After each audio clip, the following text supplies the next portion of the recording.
आज का दिन हमारे लिए बहुत बड़ा काला दिन है।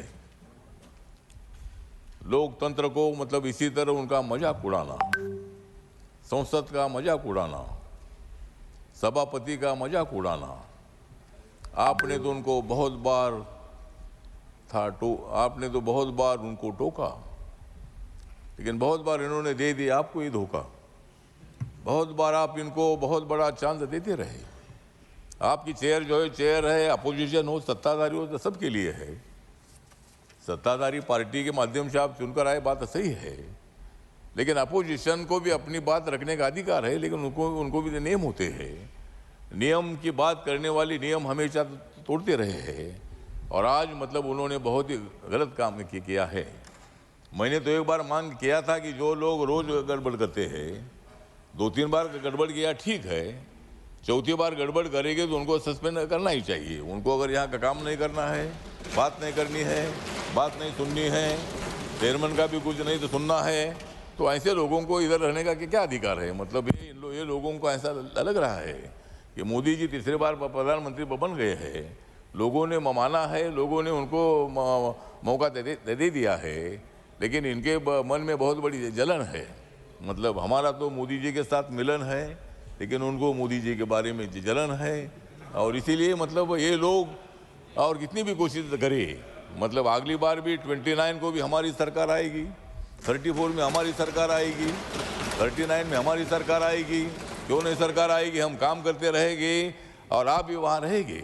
जब तक आप रहेंगे तब तक आप तो तगड़े चेयरमैन हैं, सभापति हैं, हमारा भी सुनते हैं, उनका भी सुनते हैं, लेकिन हमसे ज़्यादा उनका सुनते हैं। उसके बावजूद भी आपका ऐसा अपमान करना ठीक नहीं है। इसीलिए आज के घटना का मैं निषेध करता हूँ। मेरी जो रिपब्लिकन पार्टी है, मेरी पार्टी बाबा साहब अम्बेडकर जी की पार्टी है। बाबा साहब ने संविधान बनाने में बहुत बड़ा योगदान दे दिया है, संसद को अपने अधिकार दे दिए हैं, अपोजिशन को अधिकार दे दिए हैं, सत्ता पक्ष को अधिकार दे दिए हैं। उसका मतलब उल्लंघन करना ठीक नहीं है। इसीलिए मतलब इनके ऊपर कार्रवाई होनी चाहिए। हर बार ये बाहर जाते हैं, और मतलब मैं अपेक्षा करता हूँ कि हमेशा बाहर रहे और हम हमेशा अंदर रहे, यही हमारी अपेक्षा है। और इन्हीं शब्दों के साथ मैं जो भी कुछ हुआ है ये ठीक नहीं है, इसका मैं निषेध करता हूँ, धिक्कार करता हूँ। Chairman sir. श्री राज्यसभा में गुरुवार को हुए सभापति जगदीप धनखड़ के अपमान का मुद्दा आज सदन में जमकर गूंजा। सत्ता पक्ष के सांसदों ने विपक्षी सांसदों पर सभापति के अपमान करने का आरोप लगाया। इस दौरान बीजेपी की सहयोगी पार्टी के नेता रामदास आठवले ने विपक्ष को आईना दिखाने की कोशिश की। इसके साथ ही उन्होंने कहा कि हमारा मोदी जी से मिलन है, उनको इस बात की जलन है। उन्होंने दावा किया कि 2029 हो या 2034 या 2039 सरकार तो बीजेपी की ही आएगी। सभापति पर विपक्ष के शब्दों से आहत रामदास आठवले ने कहा, आज का दिन हमारे लिए बहुत बड़ा काला दिन है। लोकतंत्र का मजाक उड़ाना, संसद का मजाक उड़ाना, सभापति का मजाक उड़ाना। सभापति का जिक्र करते हुए उन्होंने कहा, आपने तो बहुत बार उनको टोका, बहुत बार दे दिया इन्होंने आपको ही धोखा। बहुत बार आप इनको बहुत बड़ा चांस देते रहे। आपकी चेयर अपोजिशन हो या सत्ता का हो, सबके लिए है। ये बात सही है कि आप सत्ताधारी पार्टी के माध्यम से चुनकर आए। अपोजिशन को भी अपनी बात रखने का अधिकार है, लेकिन इसके कुछ नियम होते हैं। आठवले ने कहा कि नियमों की बात करने वाले हमेशा नियम तोड़ते रहे हैं। आज उन्होंने बहुत गलत काम किया है।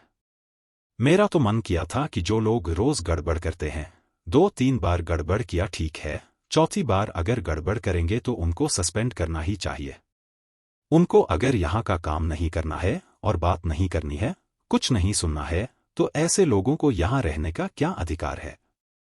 विपक्ष पर हमलावर आठवले ने कहा कि लोगों को लग रहा है कि मोदी जी तीसरी बार प्रधानमंत्री बन गए हैं, लोगों ने उनको मौका दिया है। हमारा तो मोदी जी के साथ में मिलन है, उनको इस बात की जलन है। ये लोग कितनी भी कोशिश कर लें, अगली साल 2029 में भी हमारी सरकार आएगी, 2034 में, 2039 में भी हमारी सरकार आएगी। जो नई सरकार आएगी, हम काम करते रहेंगे और आप भी वहां रहेंगे। चेयरमैन हैं, सभापति हैं, आपकी भी सुनते हैं और हमारी भी सुनते हैं। उसके बावजूद भी आपका ऐसा अपमान करना ठीक नहीं है। आज की घटना का मैं निषेध करता हूं। मेरी पार्टी बाबा साहेब अंबेडकर की पार्टी है। उन्होंने संविधान बनाने में बहुत बड़ा योगदान दिया था। अपोजिशन और सत्ता पक्ष को अधिकार दिए, उनका उल्लंघन करना ठीक नहीं है। विपक्ष पर हमलावर आठवले ने कहा कि इनके ऊपर कार्रवाई होनी चाहिए। हर बार ये बाहर जाते हैं। मैं अपेक्षा करता हूं ये हमेशा बाहर रहे और हम हमेशा अंदर रहें। ये जो कुछ भी हुआ वो ठीक नहीं है, इसका मैं निषेध करता हूं। 8 अगस्त को सदन में कुछ ऐसा हुआ कि सभापति इस कदर भावुक हो गए कि आंखों में नमी और रुंधे गले के साथ अपनी कुर्सी छोड़कर चले गए थे। मामला पहलवान विनेश फोगाट को पेरिस ओलंपिक में अयोग्य घोषित किए जाने का था। विपक्षी दलों के सांसद इसे लेकर हंगामा कर रहे थे। पहले तो सभापति ने उन्हें शांत कराने की कोशिश की, लेकिन सांसद फिर भी शोर मचाते रहे। टीएमसी सांसद डेरेक ओब्रायन सभापति पर चिल्लाने लगे तो सभापति गुस्से में अपनी सीट से उठकर चले गए। विपक्ष के इस व्यवहार से वह काफी आहत दिखे। उन्होंने कहा कि वह कुछ समय के लिए आसन पर बैठने में खुद को सक्षम नहीं। Shri KR. Suresh Reddy. Honorable Chairman, sir, the incidents which took place in the House today are unfortunate, and agreeing to most of the views expressed by the senior honorable members. Chairman, sir, when we come to the House, the first thing we do is we bend and do our namaste to the chair. The idea behind that is, it is not who sits in the chair. It is we thank the people of our respective areas for sending us here and for giving us an opportunity to look and debate the grievances, what they are going through. Especially for members like us who represent the regional parties, the happenings for the last few days have really been very painful to us, sir. You have expressed yourself in a very, very elaborate way. You have given us ample opportunities. But in spite of that, we have seen there are some deadlocks.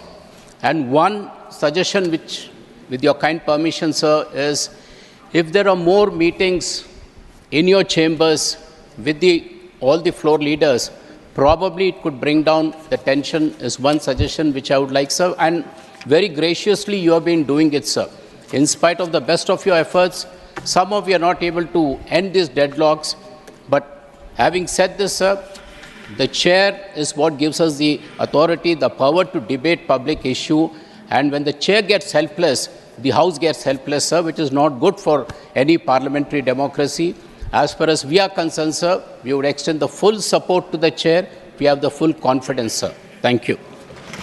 Shri Praful Patel. Chairman, sir, sorry, I was though not in the House, but watching the proceedings on television, and therefore I immediately rushed in here because I also wanted to first express my deep concern and I would say also a sense of sorrow for the way proceedings in the House are happening every day. Some new events are unfolding. I have been privileged to be a member of both the Houses of Parliament for almost more than 3 decades. And I recall the days, in my early days as a parliamentarian, when stalwarts from both sides would be present in the House. Atal Bihari Vajpayee ji, Advani ji, Indrajit Basu Sahab, Somnath Chatterjee, Chandrasekhar ji. On the other side, Narasimha Rao ji, Arjun Singh ji, even Sharad Pawar ji, and many other stalwarts. And the level of debate, the level of engagement, and the healthy respect for each other, what was visible in the House, we are seeing standards of parliamentary democracy falling every day. And it is very painful, sir. We, as some of my colleagues have said, we come here to Parliament to represent the voice of the people.